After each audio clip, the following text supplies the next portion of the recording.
Tere kõigile! Täna uurime, mis asi on kolmnurga kesklõik. Pane oma vihikusse suur pealkiri, number 7, kolmnurk ja trapets.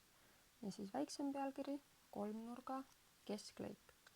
Ja alustuseks joonista siis endale kolmnurk. Oluline on, et selle kolmnurga alus oleks 6 sentimeetrit. Teiste külgede pikkused võid täiesti vabalt valida.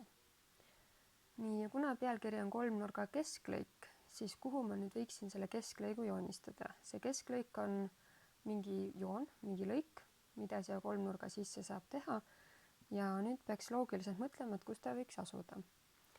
Praeguseks sa tead, et kolmnurka saab joonistada kõrguse. Siis saab kolmnurgale joonistada nurgapoolitaja siia ülesse. Saab teha ka mediaani, mis läheb aluse keskpunkti. Aga kuhu nüüd see kesklõik teha? Kesklõik tähendab, et ta peab olema siis kolmnurga keskel. Et kuidas kolmnurga keskkohta välja mõelda? Selleks võtame kolmnurga need 2 ülejäänud külge ja mõõdame ära nende keskpunktid. Nii, tee sina endal siis samamoodi.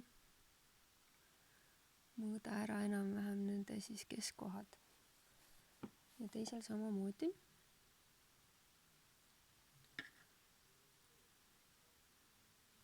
Nii.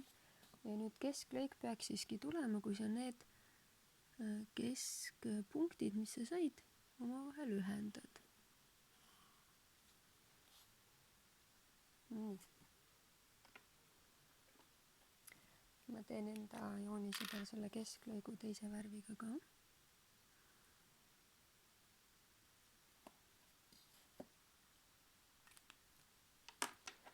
Ja mis see kesklõik nüüd tegi? Ta tegi siis kolmnurga 2 ülejäänud külge pooleks, ehk siis need on siin sama pikad lõigud ja need on sama pikad lõigud. Lisaks sellele, et ta tegi siis need 2 ülejäänud külge pooleks, siis see kesklõik, kui sa nüüd vaatad, siis kas ta on alusega paralleelne või ei ole paralleelne. Praegult, kui ma siin niimoodi vaatan, siis ta täpselt paralleelne tundub. Nii, kesklõigu tähis on K-täht. Paneme K-tähe siia juurde. Ja jõudsime selleni, et ta on paralleelne. Nüüd ole hea, mõõda oma kesklõigu pikkus ära.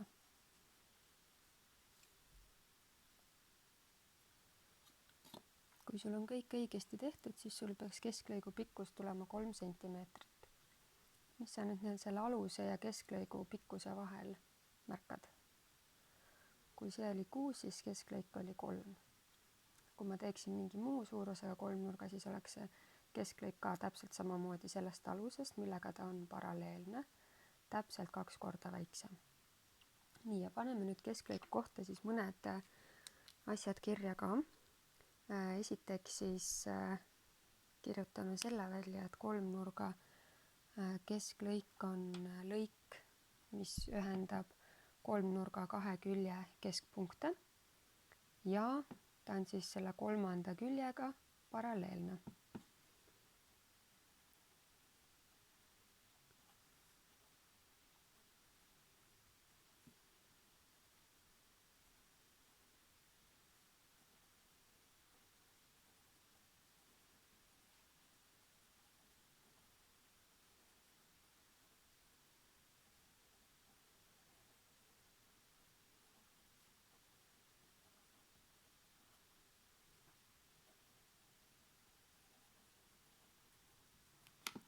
Ja see mõiste kolmnurga kesklõik tee siis omal ka värviliseks, et siis sul on nagu teada.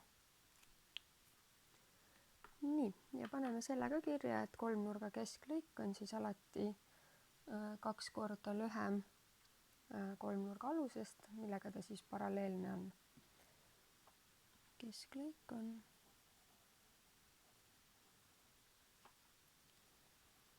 2 korda lühem alusest. Nii, praegult tegin ma kolmnurga kesklõigu siis siia, et ma tegin pooleks siis need 2 külge. Aga kas saab kolmnurga sisse veel mõne kesklõigu teha? nii, proovime, meil on siin keskpunkt olemas, leiame ka aluse keskpunkti. nii, kui ma nüüd ühendan need kaks külgede keskpunkti, siis ma saan uue kesklõigu. nii, ma teen selle ka värviliseks, ma teen selle punasega. nii, ja see uus kesklõik on nüüd omakorda paralleelne siis selle küljega siin. Paneme tähistusi ka nüüd juurde natukene. See oli külg A, paneme siis, et see on külg B. Et kuna kesklõikusid tekib juurde, siis kirjutame, et see on K1.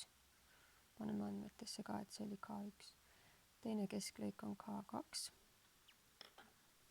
Ja ühe kesklõigu saame veel teha. See on siis see, mis ühendab neid keskpunkte siin ja teeme sellega mingit värvi. Mul on siin praegu.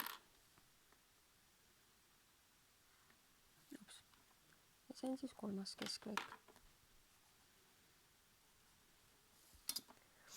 Ehk siis kolmnurga kesklõikudest tuleb ka kokku kolmnurk. Ja iga see kesklõik on siis 2 korda lühem kui see külg, millega ta paralleelne on. Täpselt poole väiksem sellest, jah. Ja see kesklõik on täpselt 2 korda väiksem siis sellest küljest. Nii, mul on siin alla tehtud ka paar kolmnurka, millel on üks kesklõik olemas ja vaatame siis selle pikkust asja veel kord üle.